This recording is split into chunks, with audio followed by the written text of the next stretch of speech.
If you're nervous, that is the first signal, especially considering that yesterday's indices, especially the NASDAQ, was layered completely above the previous day's session. So when it went down like that, I think that was really the main catalyst of that 275-point kind of air pocket. Sure. Wasif, what are your thoughts? And as we mentioned, there's this idea out there that markets haven't been discounting coronavirus seriously enough because we're basically at all-time highs. So we've hit a little bit of an air pocket lately, but should that pocket be larger?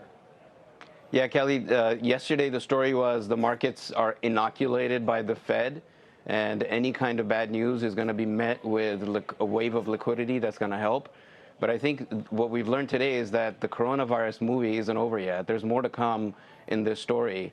And the expansion of that virus, whether in Japan or now in Korea, is causing a lot of investors to, I think about that. And the concentration that we see in some of those mega cap stocks in these indices, I think, are the most vulnerable in this type of a situation. And having a much better balanced portfolio that can help you immune yourself in your portfolio from that type of a drop is what we're doing in our portfolios. So I think the wake-up call for the market is today that this story isn't over yet, and there's more to come from that front. But Wasif, if what you're doing is basically sort of holding underweight the biggest names, the FANG, sort of Microsoft, the tech giants, that's a real risk of underperformance, right? I mean, this is where the action has been for years now. That's a really good point, Kelly. And, you know, last year was a great example where those stocks led the way and the market was up a lot.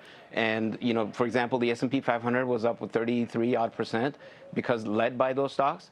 And, you know, a product like CFA that we invest in, that is going to reweight those stocks in a much more risk-balanced way. And so we're naturally going to be underweight those stocks. But what happened last year was, despite that strength that they had, that kind of a product was still up 30+%. So to give up a little bit on the upside, to have that inoculation and that protection when things like this occur, is a trade-off that we're willing to take in our portfolios because of the way that index is constructed, and also where the markets are given the valuations of what we're looking at, especially of those large cap, mega cap names. Yeah, Rick, finally, before we go, we started with the dollar. I just want to end there. What levels would you be watching? And we're at the 3-year highs already. What happens if we go even higher? What implications do you think that holds?